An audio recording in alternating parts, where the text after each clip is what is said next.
lista.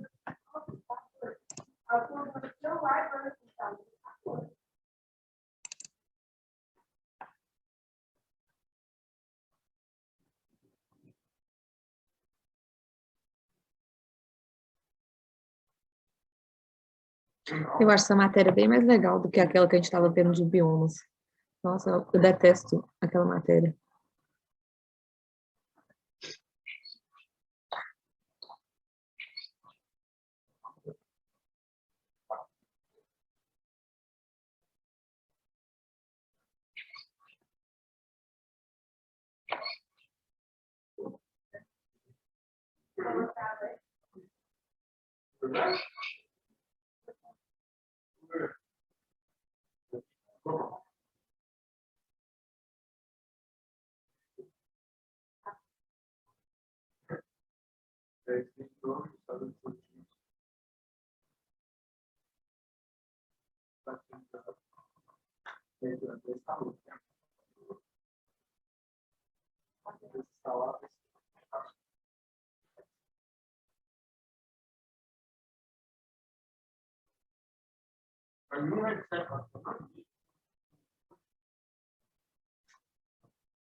Acho que ninguém vai entrar, não. Vou começar, tá? Tá dando pra me ouvir, né? Tá bom. Então tá. Aqui, questão 1. Essa lista é só de ciclo de carbono e ciclo da água. Aí, a de semana que vem, eu coloco o nitrogênio. E aí, é isso. Aí, acaba. Aí, ó, questão 1. O ciclo biogeoquímico do carbono compreende diversos compartimentos, entre os quais a Terra, a atmosfera e os oceanos, e diversos processos que permitem a transferência de compostos entre esses reservatórios. Os estoques de carbono armazenados na forma de recursos não renováveis, por exemplo, o petróleo, são limitados, sendo de grande relevância que se perceba a importância da substituição de combustíveis fósseis por combustíveis de fontes renováveis. Isso porque a gente viu, né, que os fósseis são uma concentração de depósito de matérias que formam, por exemplo, o petróleo, e isso demora muito tempo para acontecer. Então, o recurso é limitado porque a reciclagem dele demora muito tempo. Aí, ó, a utilização de combustíveis fósseis interfere no ciclo do carbono, pois provoca a. Aumento da porcentagem de carbono contido na Terra. Essa aqui está errada porque a porcentagem de carbono ela nunca vai aumentar. Ela só vai mudar o estado dela. Ela pode estar na atmosfera, ela pode estar na Terra, ela pode estar nos animais, mas a quantidade de carbono nunca vai variar. B. Redução na taxa de fotossíntese dos vegetais superiores. Vegetais superiores são tipo as árvores e florestas. Isso também não acontece porque a taxa de fotossíntese delas vai ser sempre a mesma. O que poderia acontecer porque a fotossíntese fica maior, tem uma maior quantidade de fotossíntese quando tem mais carbono na atmosfera, porque se tem menos, não tem a necessidade de ter tanta fotossíntese. Mas não é B. C. Aumento da produção de carboidratos de origem vegetal. Isso é errado, porque o carbono, os fósseis não interferem em nada na produção de carboidratos desse tipo de origem vegetal. E letra D, aumento na quantidade de carbono presente na atmosfera. Essa aqui está certa porque a queima de combustíveis fósseis, tipo o petróleo, nos carros, por exemplo, libera o gás carbônico na atmosfera. Então, eles pegam esse carbono que estava fossilizado, queima ele e libera na atmosfera. E isso não volta para ser petróleo rápido, então por isso que a gente tem que mudar essa forma de combustível. Então a resposta aqui é a letra D, mas vou falar E também. Redução da quantidade global de carbono armazenado nos oceanos. A queima de combustíveis também não afeta isso, porque o carbono que está nos oceanos, ele está na água dos oceanos, então não afeta o petróleo ou os combustíveis fósseis. A resposta aqui é a letra D. E Letícia, está boa? E aqui, se qualquer coisa, pode mandar mensagem aqui no chat, que eu tô vendo também. Aí, ok. 2.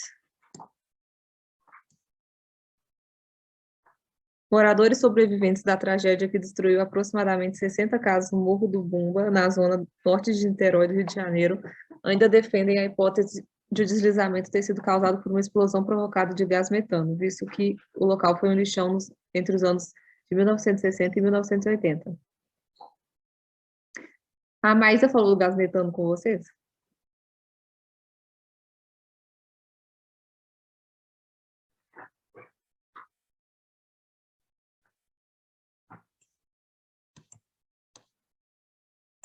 Tá, se ela não falou, eu vou falar aqui.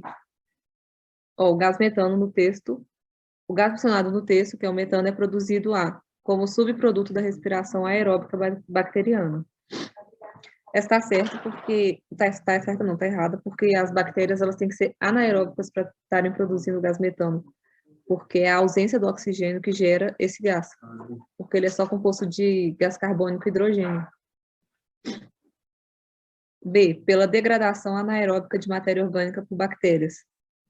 Essa está certa porque é o contrário da primeira, as bactérias elas transformam esse gás carbônico e da matéria orgânica em metano. C. Então a resposta aqui vai ser a letra B, mas eu vou falar as outras também. C. Como produto da fotossíntese de organismos pluricelulares autotróficos. Essa é errada porque o metano nunca vai ser produto de fotossíntese. A gente sabe que a fotossíntese gera oxigênio e energia. Letra D. Pela transformação química do gás carbônico em condições anaeróbicas.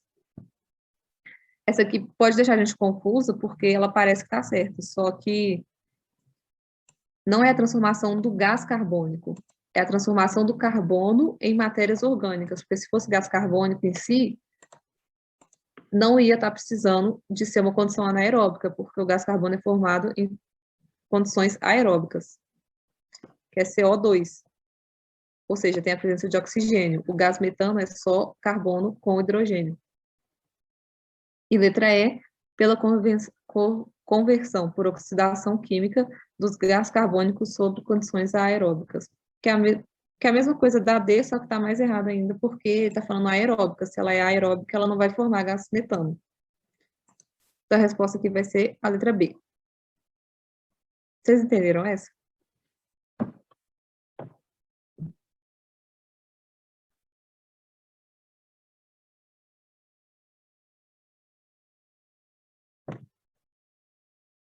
Aí, então tá, vou continuar. Por que não vai ser a E mesmo?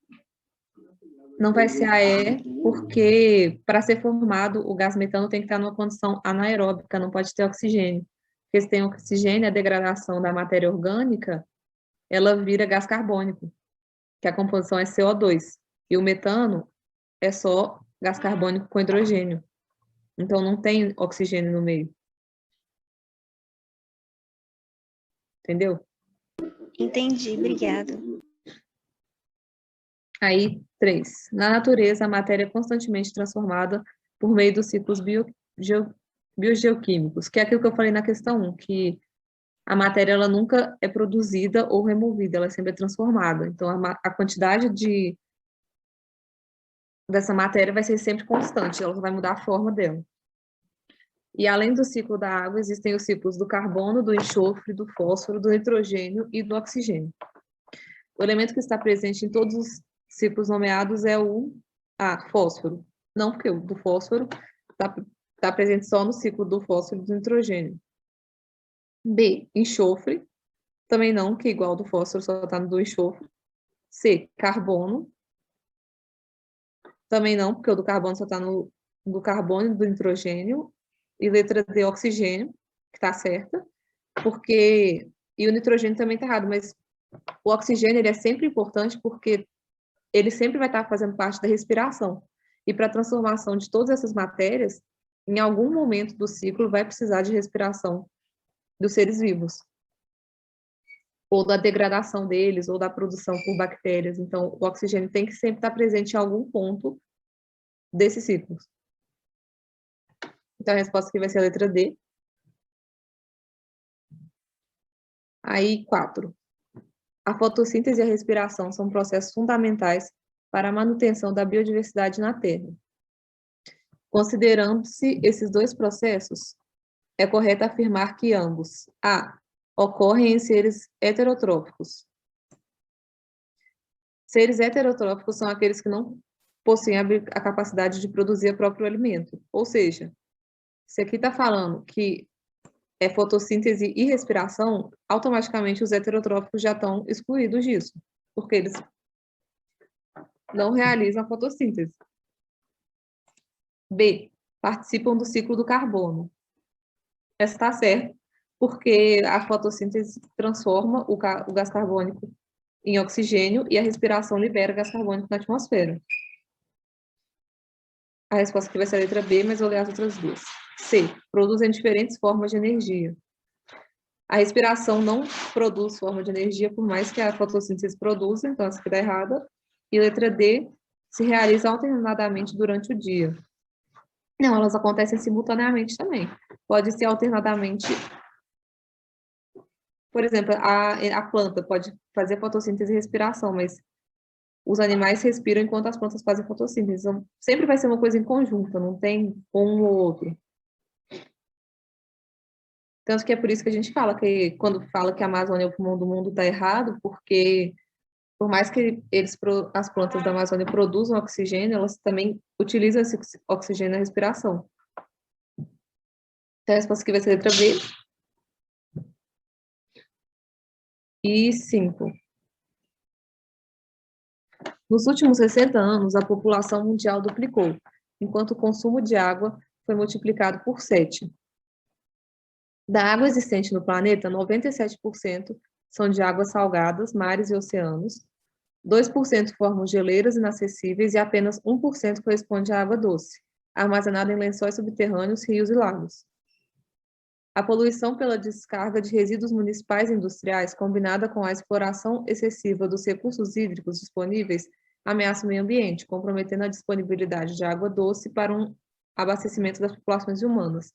Se esse ritmo se mantiver, em alguns anos a água potável tornar-se-á um bem extremamente raro e caro. Ou seja, está falando que de toda a água no planeta, só 1% que a gente pode utilizar e ainda tem a contaminação por resíduos das cidades e de indústrias. E que, quanto mais o tempo passa, maior aumenta a população e maior aumenta esse consumo de água. Então, a gente está acabando com a água e cada vez a gente precisa de mais água. Aí, ó, considerando o texto, uma proposta viável para conservar o meio ambiente e a água doce seria: A. Fazer uso exclusivo da água subterrânea, pois ela pouco interfere na quantidade de água dos rios. Essa está errado, porque se a gente fizer o uso exclusivo de água subterrânea, isso também vai acabar, além de que os rios, uma parte deles, é afetada pelos lençóis subterrâneos. E está falando que essa água doce, ela só corresponde à água armazenada nos lençóis subterrâneos, os rios e os lagos. Então, consumir só esse tipo de água também vai diminuir a quantidade de água doce do planeta. B. Desviar a água dos mares para os rios e lagos de maneira a aumentar o volume de água doce nos pontos de captação. Essa está errada porque a partir do momento que você está desviando a água do mar para o rio, a água não vai transformar em doce, ela vai continuar sendo salgada, só que você vai estar fazendo uma mistura dessas águas, que vai impedir qualquer uma das duas de ser potável. C. Promover a adaptação das populações humanas ao consumo de água do mar, diminuindo, assim, a demanda sobre água doce. Isso também é impossível, porque o ser humano não pode só se adaptar a beber água do mar, porque a gente não consegue beber água do mar, porque ela é muito salgada e tem muitos sais. Então, não tem como fazer essa adaptação. O que podia ser feito é transformar a água do mar em água doce, removendo o sal e esses sais. Só que isso é um processo que é muito caro e demora muito. Letra D. Reduzir a poluição e a exploração dos recursos naturais, otimizar o uso da água potável e aumentar a captação de água da chuva. Está certo porque, diminuindo a poluição e a exploração dos recursos naturais, a água doce que está sendo contaminada para de ser, e otimizar o uso da água potável é usar ela mais conscientemente, não do jeito que a gente tem utilizado, e aumentar a captação da água da chuva, porque a água da chuva pode ser uma fonte, porque ela não é salgada, porque ela faz parte da evaporação do ciclo da água. E realizar a descarga dos resíduos municipais e indústrias diretamente nos mares, de maneira a não afetar a água doce disponível. Não afeta a água doce, mas afeta a água salgada, que também não é bom, porque de uma forma ou de outra, na hora que tem a evaporação, a água do mar também evapora. E se ela está contaminada, contamina a chuva. Então, a resposta certa aqui vai ser a letra D.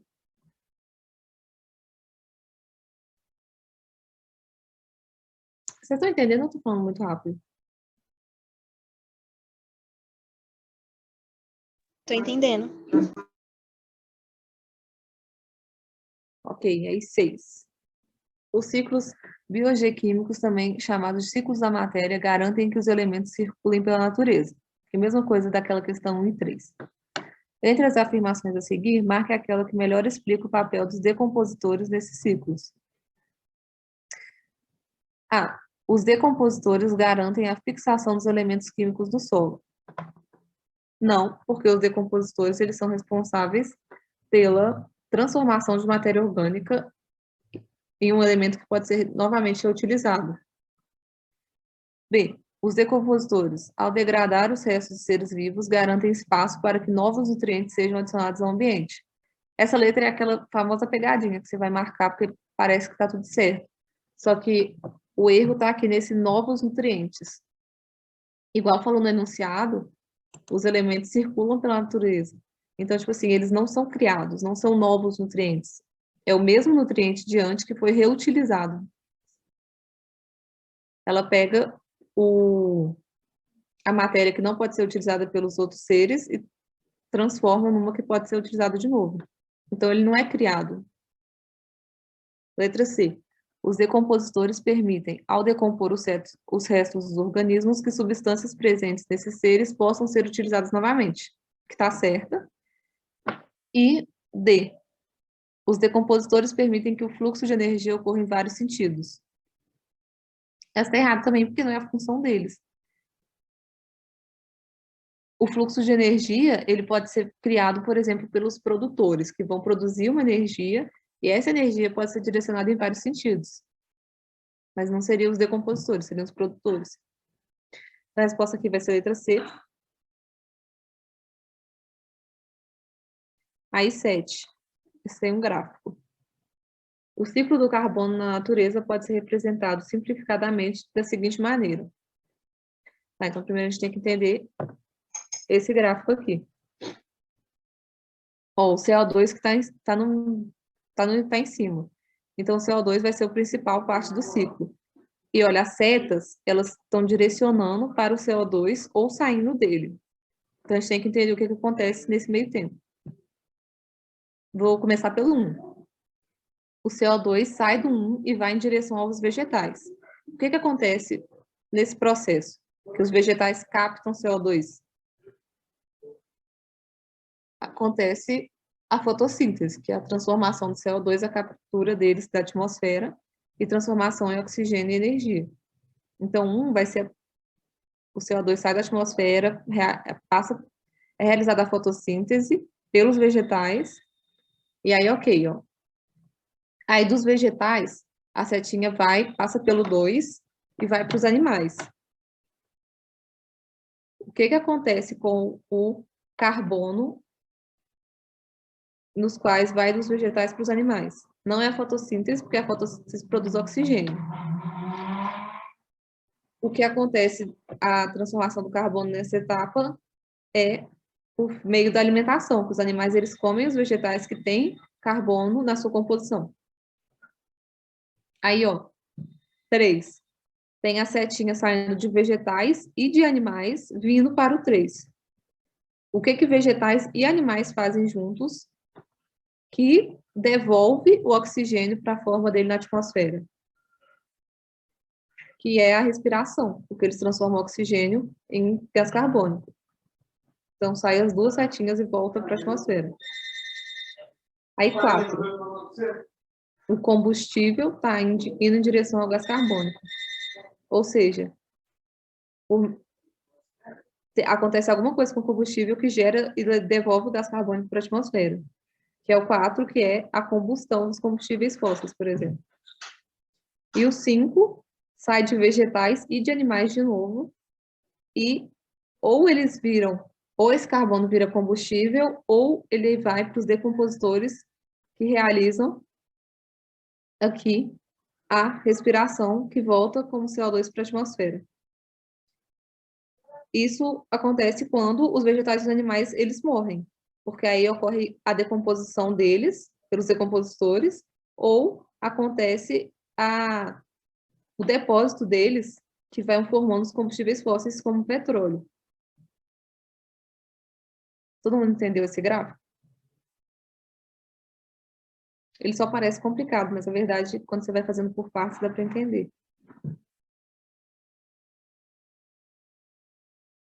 Então, aí, só repetindo aqui. Então, o 1 vai ser fotossíntese, o 2 vai ser alimentação, o 3 vai ser respiração, o 4 vai ser combustão, e o 5 vai ser a morte desses vegetais e animais.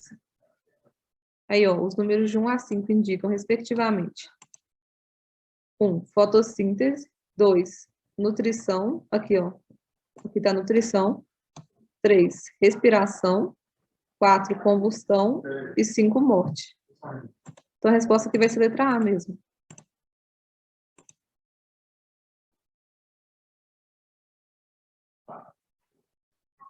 Deu para todo mundo entender? Porque essa questão é meio complicada.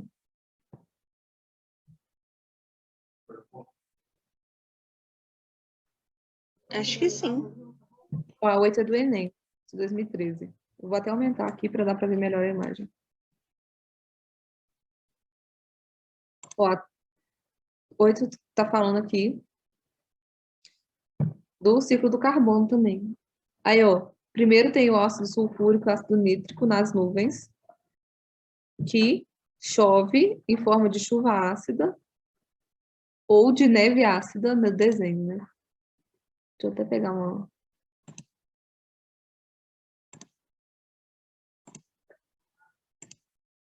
Aí, tá, enfim. Não achei aquela luzinha. Achei sim. Isso. Aqui, aí ela cai como se fosse chuva ácida ou neve ácida. A Maísa falou com vocês da chuva ácida só?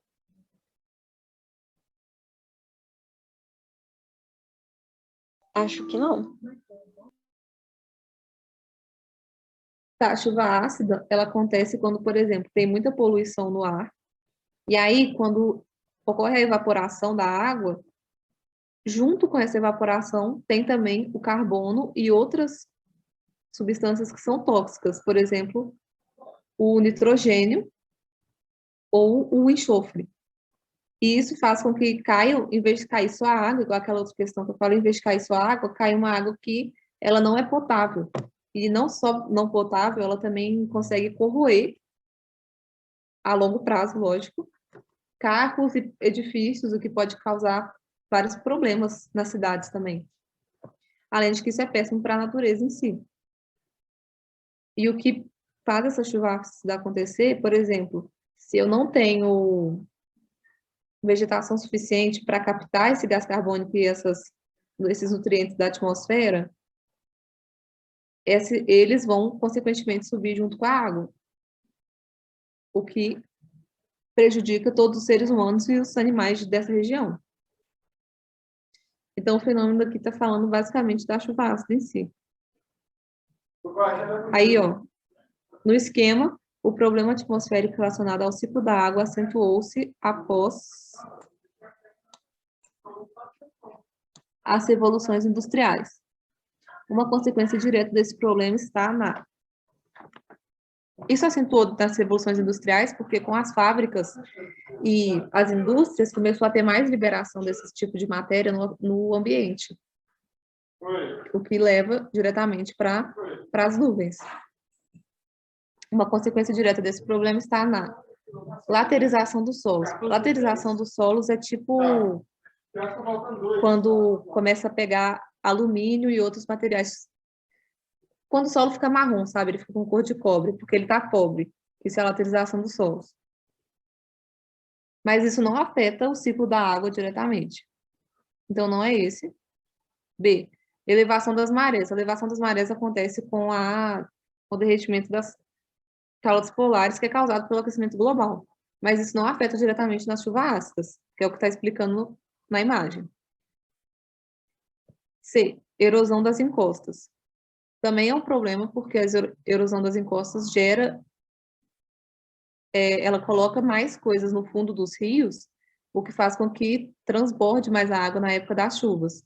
Só que isso também não afeta na chuva ácida em si, afeta em outros pontos do ciclo da água.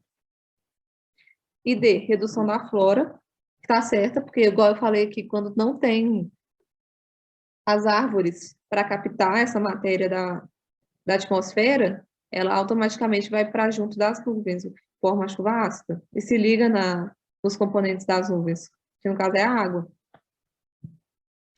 Então, o desmatamento que ocorreu depois das revoluções industriais, ele aumentou a quantidade de chuvas ácidas por conta, primeiro, da contaminação emitida pela poluição dessas indústrias e, segundo, pelo desmatamento.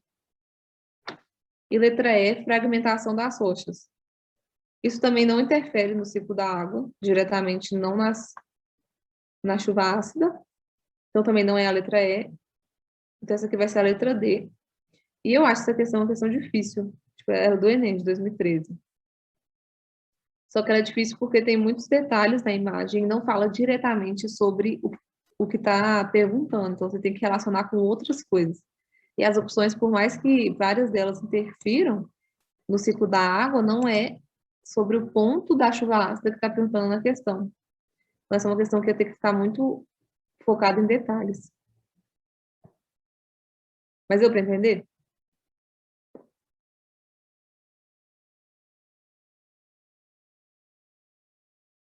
O A9 também é do Enem. Aquele que foi cancelado. O ciclo da água é fundamental para a preservação da vida no planeta. As condições climáticas da Terra permitem que a água sofra mudanças de fase e a compreensão dessas transformações é fundamental para se entender o ciclo hidrológico. Numa dessas mudanças, a água ou a umidade da Terra absorve o calor do Sol e dos arredores. Quando já foi absorvido calor suficiente, algumas das moléculas do líquido podem ter energia necessária para começar a subir para a atmosfera. Ou seja, a transformação da água líquida para gasosa. A transformação mencionada no texto é a fusão, não, que essa é a transformação da gasosa para liquefação, que está certa. Não, liquefação não, liquefação é direta. E C, evaporação, que está certa, solidificação não, que é da líquida para sólida.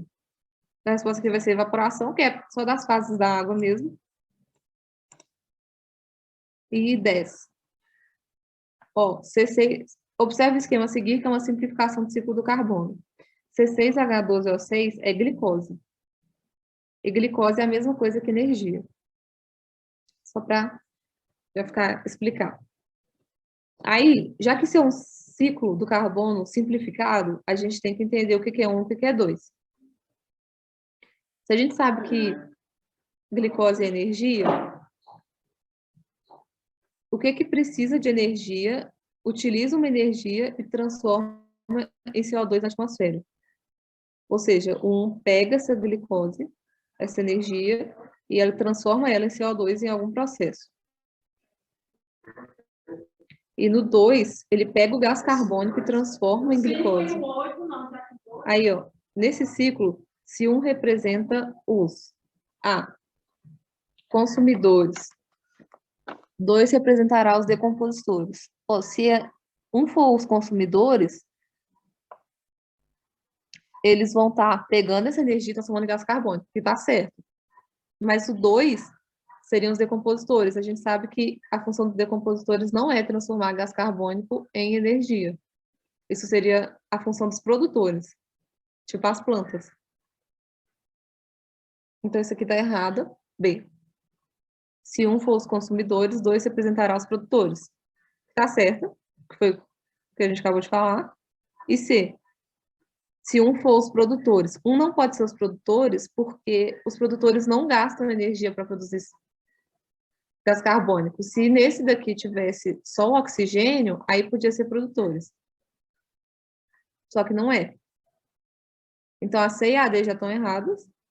E a letra E, decompositores. O 1 também não pode ser decompositores porque eles não produzem CO2 a partir de energia. Eles produzem, igual, por exemplo, eles produzem o metano. E aí aqui, os dois, se um, na verdade, o 1 pode ser decompositor sim, só que o 2 não seriam os consumidores, porque os consumidores não produzem energia. Eles captam, se aqui fosse oxigênio, aí eles podia ser os consumidores. Só que no caso eles não conseguem captar o gás carbônico. Eles liberam o gás carbônico. A resposta aqui vai ser a letra D. Um são os consumidores e 2 são os produtores. 11. A partir da Revolução Industrial, o teor de gás carbônico atmosférico, que era em torno de 275 ppm, partes por milhão, sofreu um aumento da ordem de 25%. Estima-se que, em 2050, se mantidas as taxas atuais de emissão desse gás, sejam atingidos teores entre 550 e 650 ppm. É um aumento muito grande, né?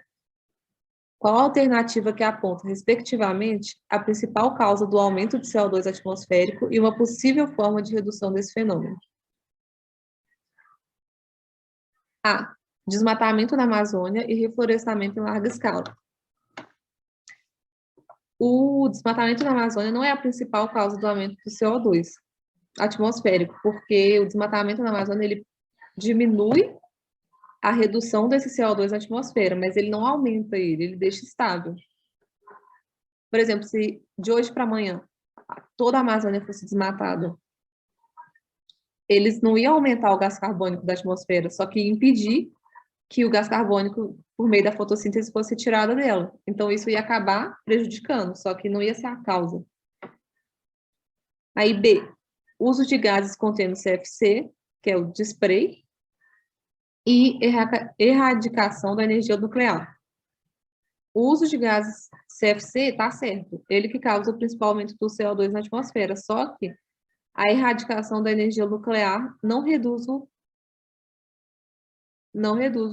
gás carbônico na atmosfera. Na verdade, não altera em nada isso. Se, por exemplo, a gente utilizasse só energia nuclear, aí sim podia reduzir, porque a gente ia parar de utilizar combustíveis fósseis, e isso ia diminuir a produção de CO2 na atmosfera por meio da queima deles. Aí C, aumento de áreas cultivadas e campanhas de educação ambiental. Esses dois, eles representariam uma diminuição do gás carbônico. Na verdade, as campanhas de educação ambiental, elas não promovem a redução direta, né? Elas servem para a gente conscientizar e tentar diminuir, mas diretamente em si elas não atingem. Mas essa está errada porque não tem um ponto que causa e um ponto que reduz. Os dois reduziriam. E letra D, queima de combustíveis fósseis e reflorestamento em larga escala. Essa está certa porque a queima de combustíveis fósseis aumenta o CO2 na atmosfera e o reflorestamento seria responsável pela redução, porque da mesma forma que na letra A, a Amazônia inteira foi desmatada, se eu plantar uma Amazônia inteira hoje, a redução vai ser muito grande do gás carbônico por causa da fotossíntese.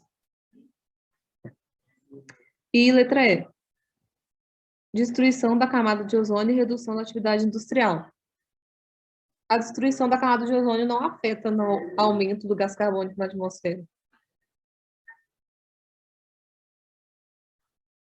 E a redução da atividade industrial realmente reduziria o aumento. Não, ela não reduziria o gás carbônico na atmosfera, só que a redução dessa atividade produziria menos gás carbônico, mas não reduziria ele.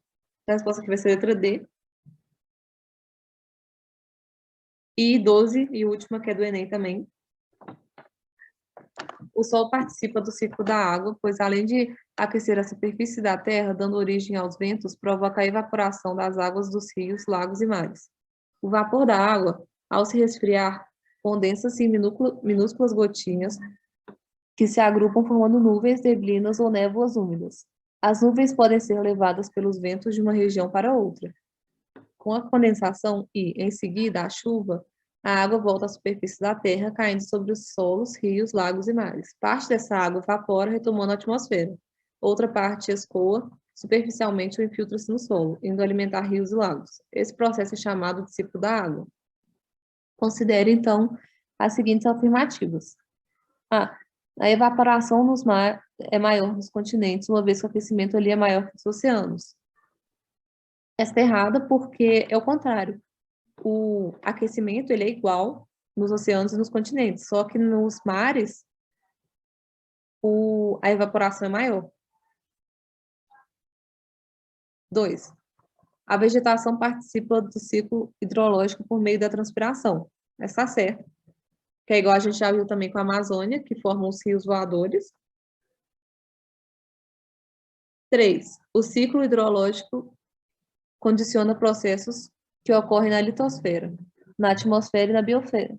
Na biosfera. Essa está certa também, porque a litosfera corresponde a, por exemplo, aos solos, que é a camada superior da Terra, a atmosfera, que é o ar, ou seja, é a água vaporizada, e a biosfera é a água em todos os seres vivos. Então, a 3 está certa também. 4. A energia gravitacional movimenta a água dentro do seu ciclo. Está certo também. Por exemplo, as chuvas, elas são afetadas por energia gravitacional, porque, né, chove em direção à Terra. E 5, o ciclo hidrológico é passível de sofrer interferência humana, podendo apresentar desequilíbrio. Está certo também, por exemplo, a poluição, o aquecimento global causado pelos seres humanos também afeta o ciclo hidrológico. Então, aqui a 1 está errada e as outras todas estão certas. Aí, A, somente a afirmativa 3 está correta? Não. B, somente as afirmativas 3 e 4 estão corretas? Também não. C, somente as afirmativas 1, 2 e 5 estão corretas? Não. D, somente as afirmativas 2, 3, 4 e 5 estão corretas? Essa está certa. E todas as afirmativas estão corretas? Também não. Então, a resposta aqui vai ser a letra D, porque a única errada é a 1. E aí é isso. Aí aqui tem o gabarito, caso vocês queiram ver depois. Alguém ficou com alguma dúvida?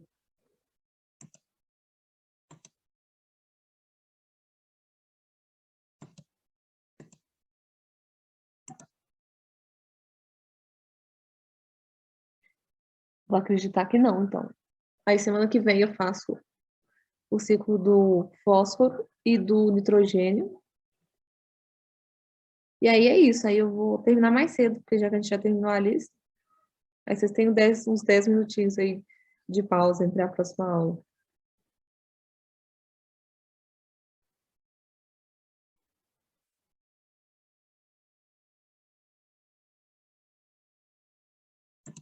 Tá joia, então. Obrigada. Tchau, tchau.